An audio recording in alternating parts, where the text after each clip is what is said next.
তোমার সে আমার সে বড় নেমুখের আমার কেউ হইতে পারে না। নবী আলাইহিস সালাতু ওয়াস সালাম বদরের ময়দানে সম্মুখে একজন সাথীকে নিয়ে হাজির হইছে।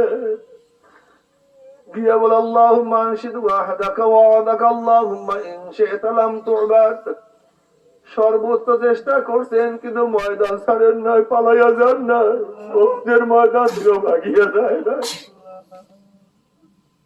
নবী আলাইহিস সালাতু ওয়াস সালাম দান্না শহীদ হয়ে গেছে।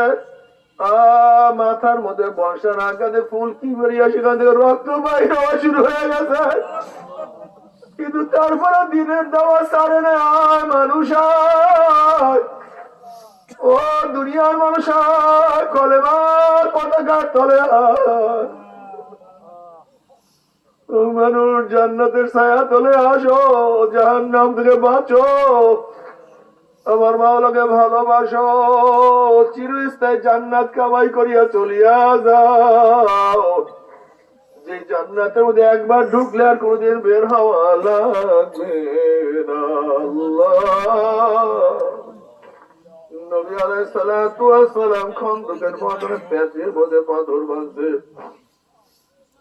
সাহাবারা বলছে, ইয়া নবী আল্লাহ, খাদ্য নাই, ক্ষুধার যন্ত্রণায় পেটের মধ্যে পাথর বাঁধছি, কি খাবো জানি না। ও নবী, আমাদের পেটে কোনো খাদ্য নাই। নবী আলাইহিস সালাতু ওয়াস সালাম দেখেন প্রত্যেকের পেটের মধ্যে পাথর, ক্ষুধার তাড়নায়।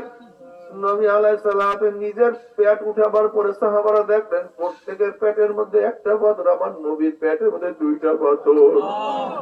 আমার নবী কিছু খায় না।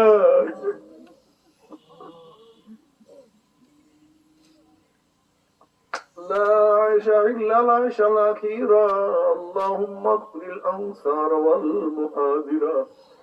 দুনিয়া সুখ সুখ না, দুনিয়া শান্তি শান্তি না। لا عيش إلا العيش الأخيرة। আসলে শান্তি তো আখিরাতের শান্তি, সুখ তো আখিরাতের সুখ, মজা তো আখিরাতের মজা, আখিরাতের মজা। আসলে দুনিয়ার সুখ ও সুখ না, দুনিয়ার শান্তি ও শান্তি না, দুনিয়ার দুঃখ দুঃখ না। আল্লাহ তুমি আমাদের সবাইকে মাফ করিয়া দাও। ও আমার যুবক বাবারা, ও আমার মুরব্বী বাবারা, ও আমার পর্দার মা বোনেরা, ও চরমনায় মুজাহিদরা, কেন দাওয়াত দাও না? ওরে মানুষকে কেন দাওয়াত দাও না? তোমাদের কলিজার মধ্যে একটু যন্ত্রণা সৃষ্টি হয় না? কত আল্লাহ বলা লোককে আমার মাওলাকে ডাকে না, কত আল্লাহ বলা লোক আমার মাওলাকে সিজদা দেয় না।